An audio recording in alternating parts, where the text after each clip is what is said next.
Rakyat dan alam Papua Barat telah mengalami rasisme sistemik. Oleh Rodewa Nimbo, Jayapura. Suarapapua.com. Rodewa Nimbo, Koordinator Departemen Perempuan Gereja di Papua diundang berbicara dalam Forum Regional Asia Pasifik tentang pencegahan konflik dan perlindungan hak asasi manusia untuk kaum minoritas. Pertemuan virtual itu diselenggarakan oleh pelapor khusus PBB untuk masalah minoritas, yang berlangsung pada 7 dan tanggal 8 September tahun 2021. Rode Sapaan Akrab Rodewa Nimbo membawakan presentasenya dengan tema akar penyebab substantif konflik kontemporer yang melibatkan kaum minoritas di Papua Barat. Rode dalam pemaparannya mengawali dengan menyoroti soal distorsi sejarah Papua oleh bangsa di dunia atas kepentingan kekuasaan mereka di mana terutama Belanda mengkoloni Papua, yang belakangan diambil alih oleh Indonesia. Sejak itu tanah Papua diwarnai dengan berbagai konflik yang menelan berbagai banyak korban pelanggaran. Hingga saat ini orang Papua juga digambarkan sebagai orang yang primitif dan tidak beradab oleh penjajah sebelumnya dan pemerintah serta pada umumnya warga Indonesia. Karena budaya dominan, sebagian besar kebijakan pemerintah Indonesia di Papua Barat adalah migrasi bias, dirancang untuk kepentingan para migran daripada penduduk lokal. Pusat Statistik Papua menyebutkan pada tahun 2020, penduduk asli Papua Barat sekitar 2,3 juta jiwa sedangkan total penduduk 4,3 juta jiwa. Rakyat Papua dan alam Papua Barat telah mengalami rasisme sistemik, ketidakadilan struktural dan kekerasan sebagai akibat dari kolonisasi. Saya mengidentifikasikan 4 akar penyebab konflik di Papua Barat. Ini juga berdasarkan pengalaman dan analisis saya sendiri, ungkap Ros di hadapan para pembicara lain dan pelapor khusus PBB.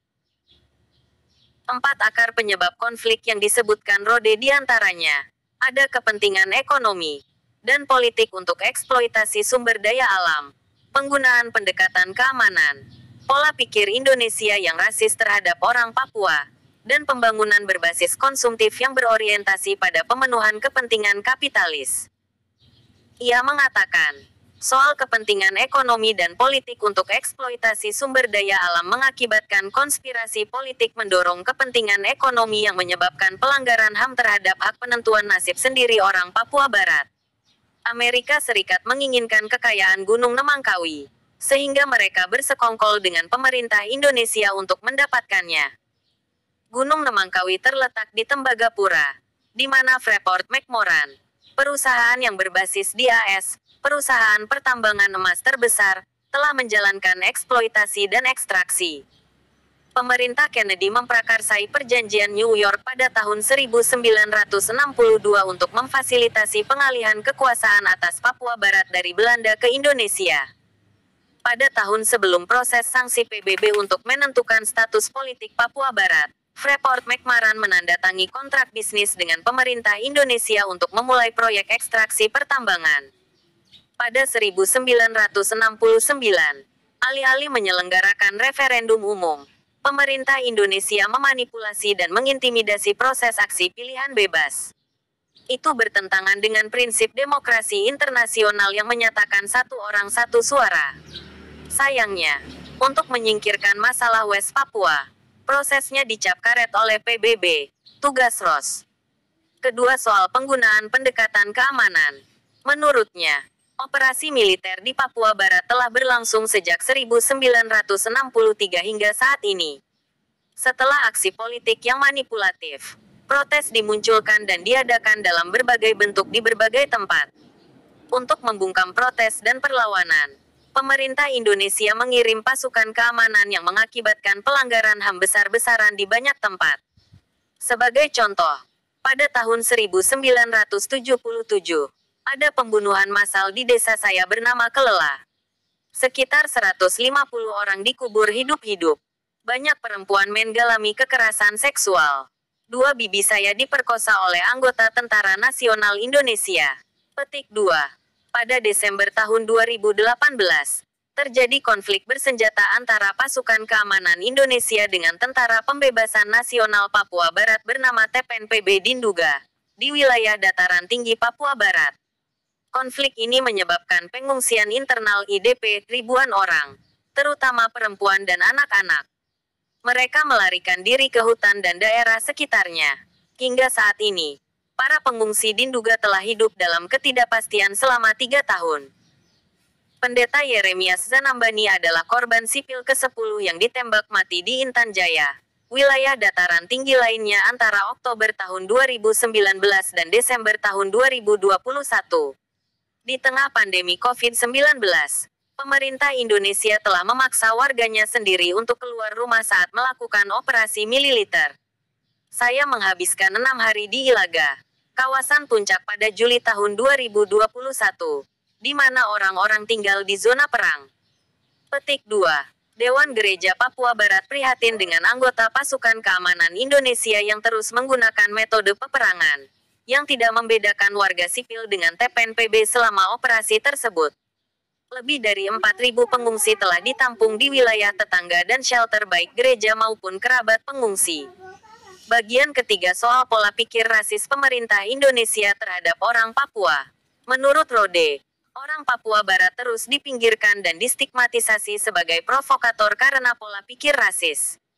Misalnya, Victor Yeimo, juru bicara internasional KNPB ditangkap dan diadili di pengadilan di Jayapura. Sedangkan orang yang melontarkan cercaan rasis tidak mengalami efek jera di mata hukum. Kami menjadi objek dari apa yang disebut program pembangunan pemerintah Indonesia. Orang Papua Barat secara paksa di-Indonesiakan. Keempat, soal pembangunan berbasis konsumtif yang berorientasi pada pemenuhan kepentingan kapitalis, yang mana akibatnya merendahkan martabat orang Papua Barat dan merusak hubungan harmonis dan keterkaitan dengan ciptaan lain. Provinsi Papua memiliki angka harapan hidup terendah di Indonesia, kematian bayi tertinggi dengan penyakit malaria dan AIDS, penduduk dengan tingkat kemiskinan tertinggi di Indonesia. Pendekatan kesejahteraan yang telah dilaksanakan melalui UU Otsus Papua Barat selama 20 tahun. Sejak tahun 2001 tidak meningkatkan kualitas hidup orang asli Papua Barat. Tahun ini, ketika MRP Papua hendak mengadakan evaluasi terhadap efektivitas 20 tahun pemberlakuan UU Otsus, malah dilarang aparat keamanan. Asteris. Sebagai kelompok minoritas yang hidup dan mengalami rasisme sistemik dan operasi militer, saya ingin mengatakan bahwa perlindungan hak asasi manusia di Papua Barat adalah kebutuhan mendesak kita, pungkasnya. Oleh sebab itu, melalui forum tersebut Ros menyimpulkan bahwa 1. Pemerintah Indonesia harus menghormati, melindungi, dan memenuhi hak asasi orang Papua Barat sebagai kelompok minoritas. Dalam konteks konflik saat ini, orang Papua Barat telah kehilangan rasa aman di tanah mereka sendiri. Akses pendidikan, layanan kesehatan, dan kebutuhan dasar lainnya bagi mereka yang terlantar selama konflik di Papua juga terus ditolak. 2. Pemerintah Indonesia harus berhenti menggunakan pendekatan keamanan di Papua Barat dan berhenti memberikan impunitas kepada anggota TNI dan Polri yang terlibat dalam pelanggaran HAM. 3. Pemerintah Indonesia harus menarik pasukan keamanannya dari Papua Barat. Aparat keamanan Indonesia telah terlibat dalam industri ekstraktif, melakukan intimidasi, pembunuhan dan bentuk pelanggaran HAM lainnya, termasuk membungkam kebebasan demokrasi dan kebebasan berekspresi. 4. Perserikatan Bangsa-Bangsa untuk memastikan bahwa pelaku-pelaku pelanggaran HAM yang berafiliasi dengan pasukan keamanan Indonesia dimintai pertanggungjawaban dalam persidangan yang transparan dan adil. 5. Pemerintah Indonesia harus memberikan akses kemanusiaan kepada Perserikatan Bangsa-Bangsa dan masyarakat internasional untuk mengatasi krisis kemanusiaan di daerah-daerah di Papua Barat yang terkena dampak konflik. 6. Pemerintah Indonesia harus memastikan partisipasi yang berarti dari perwakilan West Papua dalam proses pembuatan kebijakan sebagai bagian dari hak untuk menentukan nasib sendiri. Ini harus mencakup kebijakan dalam penggunaan sumber daya alam di Papua Barat. 7. Pemerintah Indonesia harus menciptakan ruang demokrasi untuk bertemu dengan para pemimpin United Liberation Movement for West Papua (ULMWP) untuk mencari solusi atas lebih dari 50 tahun konflik politik kekerasan. Harus ada solusi berkelanjutan untuk konflik yang dapat diterima oleh semua pihak yang terlibat dalam konflik, khususnya orang Papua Barat. Editor, Elisa Sekenyap.